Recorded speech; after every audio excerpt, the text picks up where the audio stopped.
Po, matagal ko na po siyang nakalimutan bago ako mag-college po. So, nung ginawa ko during that time, kasi hinabol ko po talaga siya, literally and figuratively. Like, sulat akong letter. Well, figuratively. Literally. How about religiously?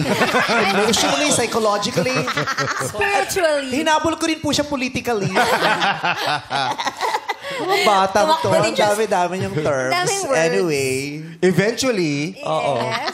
At saka anong ginawa mo particularly? Natuwa ka ba? Definitely. O nalungkot ka? Absolutely. Yung mga bata talaga, ang galing nila sa terms. Oh, Madami silang describe ng mga ganap. Adjectives. True. Maraming terminology. Yeah, parang slayabilitizationism.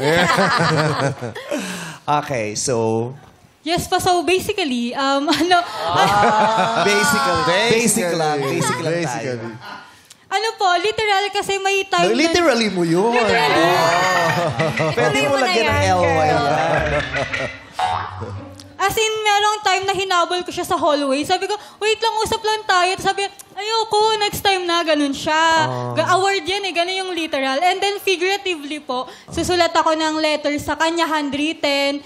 Tinatapon niya, hindi niya binabasa. Mini-message ko siya sa lahat ng social media accounts niya. It's either seen lang or talagang react lang siyang. Tawag dyan, Figurative yun. tawag dyan, pakiputli. Pahaboli. Wala siyang loyalty sa'yo. Dermatology. Dermatologically. Okay, kasi nandiyan na tayo sa habulan, pero hindi natin napag-usapan bakit ba kayo naghiwalay?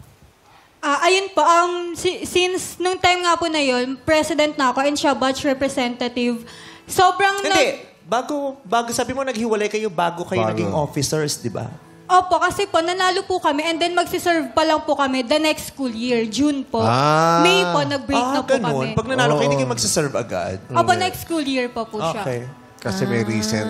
So, ayun, parang syempre, sobrang bata pa rin nun. Parang 14 pa lang ako nun. So, parang bumuhos sa akin yung pressure kasi ACADS naghahabol din kami sa honors, may maintain na rank, and then student council president kasi ako, and ang daming doubts sa akin kasi grade 9 pa lang ako. Di ba usually po sa student council, grade 10 yung president. So ang daming nagda-doubt sa akin na kaya niya ba talaga, ganyan-ganyan.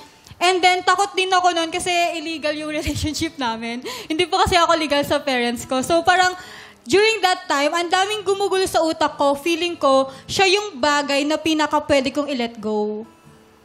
Binagay ka niya, girl. Ayun. Isa ka lang bagay. Okay. Ikaw nakipag-break. Ginawa ka niyang fallback. Opo. Ikaw naman turing mo sa kanya bagay. Serious nga itong relationship na to.